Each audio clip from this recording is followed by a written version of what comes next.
अकम्पन का वध। रावण अकम्पन को अदम्य समझता था, इसलिए उसकी मृत्यु से रावण को भारी आघात पहुंचा। वह गहन शोक में डूब गया। रात्रि को वह शांति से विश्राम भी न कर सका।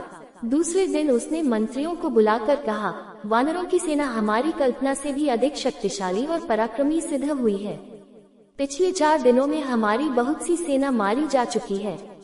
सैनिकों का मनोबल टूटने लगा है। नागरिकों को शत्रु के घेरे के कारण बाहर से उपलब्ध होने वाली खाद्य सामग्री प्राप्त नहीं हो रही है। वे अत्यंत दुखी हो रहे हैं। 4 दिन के युद्ध को देखकर मैं इस निष्कर्ष पर पहुंचा हूं कि शत्रु पर विजय प्राप्त करना साधारण राक्षसों के लिए संभव नहीं है। इसलिए हे वीर प्रहस्त, मुझे ऐसा प्रतीत होता है कि शत्रु को परास्त करने के लिए कुंभकर्ण को, मेघनाद को, तुम्हें अथवा मुझे ही आगे आना पड़ेगा। अतः आज युद्ध का नेतृत्व तुम करो। तुम युद्ध कला विशारद हो। ये वानर चंचल और वीर तो हैं, परंतु प्रशिक्षित नहीं हैं। तुम युद्ध नीति से उन पर विजय प्राप्त कर सकते हो। इसलिए हे वीर, तुम शीघ्र जाकर राम लक्ष्मण सहित समस्त शत्रुओं का संहार कर मुझे निश्चिंत करो। अपने ऊपर इस प्रकार का विश्वास व्यक्त करते देख प्रहस्त ने कहा, आज मैं अपने अतुल पराक्रम से शत्रु सेना का विनाश करके आपको निश्चिंत कर दूंगा। आज मेरे कृपाण के शौर्य से मैं रणचंडी को प्रसन्न करके चील, कौवों, गीदड़ों आदि को शत्रु का मांस खिलाकर तृप्त करूंगा। इतना कहकर वह भयानक राक्षसों की सेना को लेकर युद्धस्थल की ओर चल दिया। इस विशालकाय सेनापति को सदल बलाते देख रामचंद्र जी ने विभीषण से पूछा, हे लंकापति, यह विशाल देह वाला सेनापति कौन है?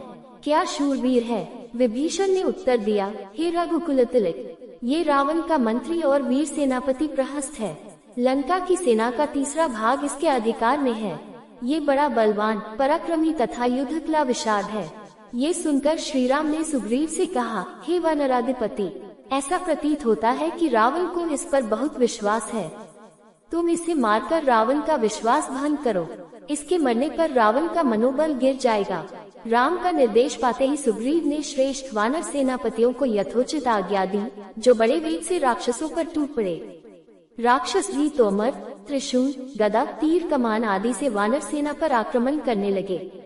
प्रहस्त ने स्वयं और उसके सेनानायकों ने अपने अप्रतिम रण कौशल से भयंकर दृश्य उपस्थित कर दिया और सहस्त्रों वानरों का सफाया करके रणभूमि को शवागार बना दिया। ये देख अनेक महारथी वानर अपनी पूरी शक्ति से राक्षसों से जूझने लगे।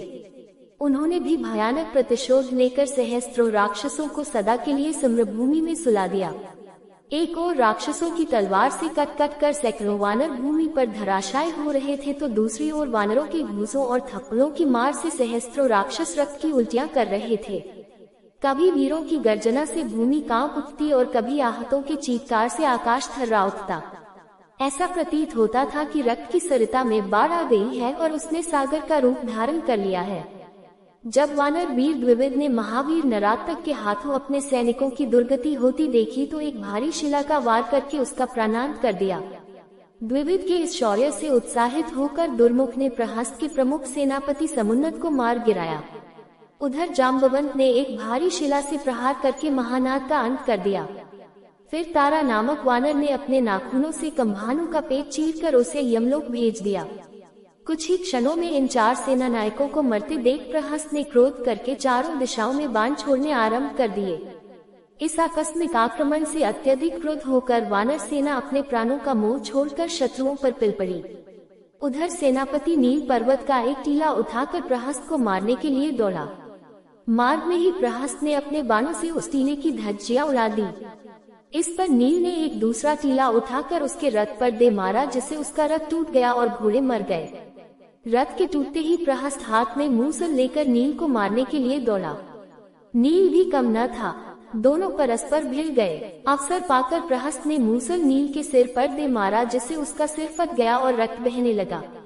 इससे नील को और भी क्रोध आ गया। उसने फुर्ती से एक शिला उठाकर प्रहस्त के सिर पर पूरे वेग से दे मारा, जिससे उसका सिर चूर चूर हो गया और वह मर गया।